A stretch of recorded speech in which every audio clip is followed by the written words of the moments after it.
And in follow-up to yesterday's video, we have part 2 as to why Bank of Canada's toolkit just may not work, and why the typical tools used by Bank of Canada to kickstart a typically dead economy may not be viable.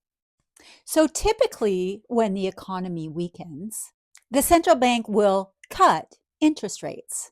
And those lower rates in a non-broken or destroyed country means people will borrow at a lower rate, typically kickstarting the economy.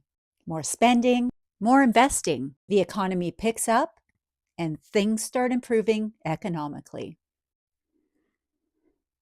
That's in a normal, thriving, healthy economy that's financially stable.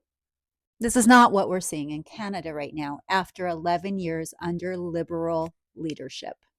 I think it's worthy to make comment to the fact that Canada, for 91 years prior to Liberal leadership, we were under Conservative leadership.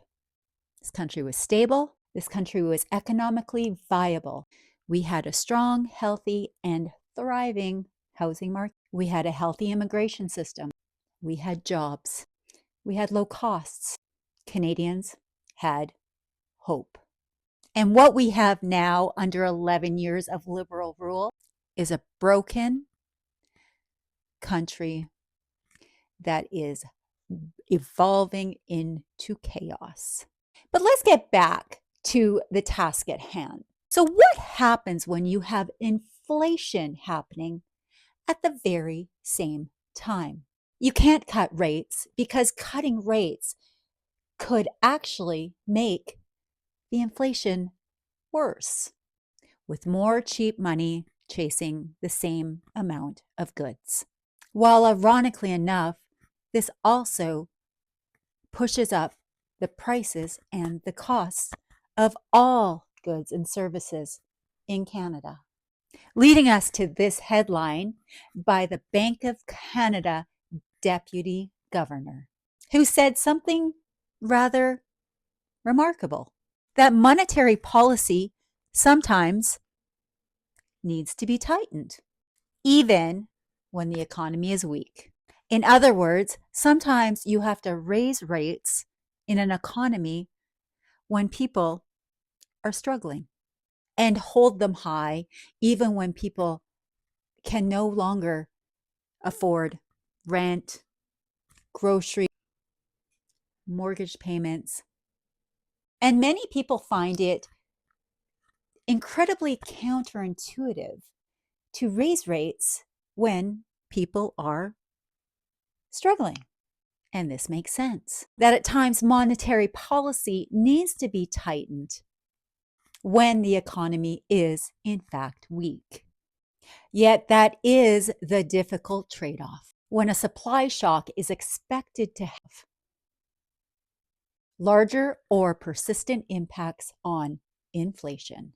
And some form of policy restraint will be required to bring inflation back into check.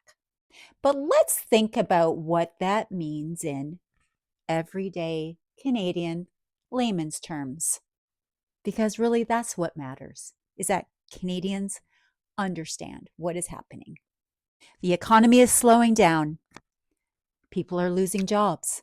Hours being cut, wages being reduced, businesses pulling back investment, and the central bank may have to continue borrowing despite the current financial and economic landscape in Canada, and may actually have to keep costs high to reduce the risks of further increasing inflation. This, my friends, is the result of a out of control, liberal spending government using taxpayer money like a bank machine, causing the Bank of Canada to implement even more rules that cause Canadians even more hardship, peril, and struggle. And to top it all off, it may just take a central banker to cause the whole system to completely unravel on the whole. And what should be most concerning to most Canadians is that the people who built these positions of risk will not be the ones paying for it. You will. And if you wade through the Bank of Canada's own word speak and word salad, there is a quiet admission in between the lines that this is something that they have been aware of all along and saw coming for the last several years. And dare I say, maybe even set it up.